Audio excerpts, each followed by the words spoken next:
Miyeza ubusuzwile ukuthi ubaba ubethatha 10,000 from MKP members of parliament njalo ngenyanga. Nganitshela ngathi le nto istokfela sakwaZuma nomndeni wakhe. Nganitshela ngathi mina ngihlanyiswa izinto lezi zakweminye imizi. Ungayijoyinela nje le nto leyo uthanda ukuyidlala uMasigcozi. MK has no future in South Africa and they will never lead iNingizimu Afrika. Nganitshela kwababhlungu ngathi uformer president uJacob Zuma akasoze aba umongameli walelizwe futhi again. uJacob Zuma knows very well ukuthi is no longer having future in politics. Akakwenzayo usekwenzela izizukulwane ilegeseselo ukuthi nani zazi indaba zibambene nangaphakathi lapha ama-factions mangaka lapha ududuzane nawo unabakhe ngapha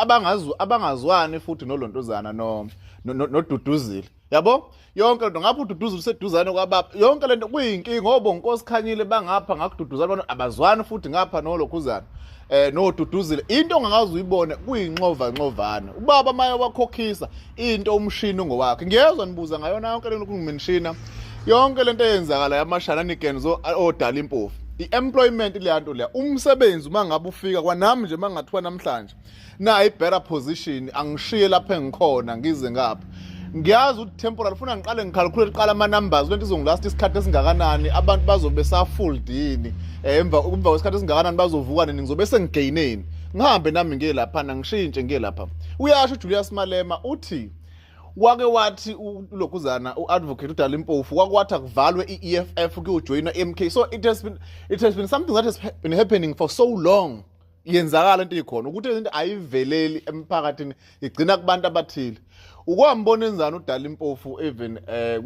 kuzoba ama-election so usebenza kakhulu ukuthi and lo muntu ugaya imali unomndeni phela ubukhumbula ukuthi osopolitiki basemsebenzini laphana abayile ngathi but ufuna bebe abantu abaye ngathi laphana elentozana emaqenjini funa sibone kanjalo thina kwi-ground bayahola labantu abanama-debit orders baney'kweletu njengathi inyanga nenyanga so yini into entsha kuleyo nto leyo yabo so wena ungajabulisa ubongisa umuntu ukuthi uthola umsebenzi uzothola i-better position engazange aza campaign ngisho ukucampaigna and one more abantu sebeyamthemba yini udala impofu lo barule abatshela ubani oyebatshela ngo-rule 7 nokuthi iparlamente ngelihlalo wangesiyo udala impofu loyo khona insizwe yazi yangena yazokhala ku-live ukuthi ubani le-legal advisor kababa lena esidukisa ngako ibabukisa nezwe sekona something new njengamanje sebecelebrate kulentozana ukungena kadala impofu bangakanani abantu abayizinjini ze-organization o-SG behamba bephuma abanye bayaresign omunye uze wakhuluma wathi yena ngoba akasikhuluma izulu ubizwa ngenunu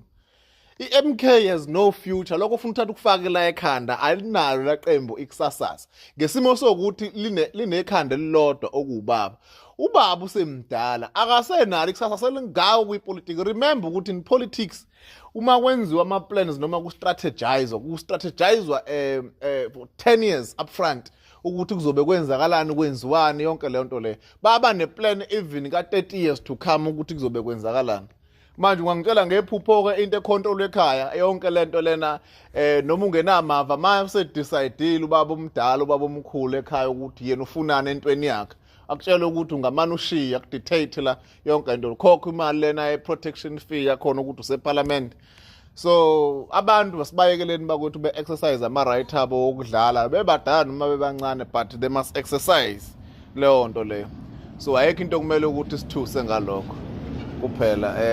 mina ngiyanibona nje libe nempapruka la as if there is a surprise nani abantu bahamba lapha bayashiya bangaphakathi kuyabashisa kufana nasemshadweni ongaphandle ufuna ukungena ongaphakathi ufuna ukuphuma